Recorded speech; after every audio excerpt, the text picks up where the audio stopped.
দক্ষিণ পূর্ব এশিয়ার জাতীয় ছাত্র রাজনৈতিক সংগঠন বাংলাদেশ জাতীয়তাবাদী ছাত্রদল কক্সবাজার জেলা শাখা কর্তৃক আয়োজিত আজকের বন্যাঢ্য নদী পূর্ব সমাবেশে সংগ্রামী ছাত্ররা বক্তব্য শুরুতে আমার সংগ্রামী তারা মূল শুভেচ্ছা দিবেন।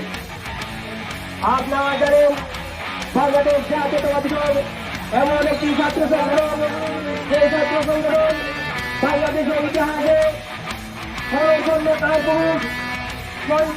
রাষ্ট্রপতি চেয়ারম্যানের হাতে করা ছাত্র সংগঠন।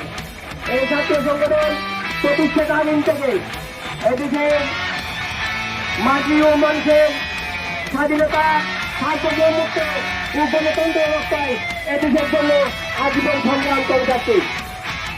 1999 এই 34 বছরে হাজারি পারাপার করে আসছে ছাত্রদলের 34 বছর শূন্য আছে।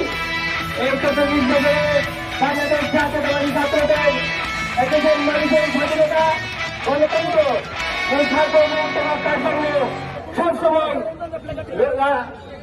যারা রাজপথে নিজেদের তাজা রক্ত বিসর্জন দিয়ে এদেশের মানুষের স্বাধীনতা ও এদেশের মানুষের অধিকার আদায়ে সংগ্রাম করে যাচ্ছে।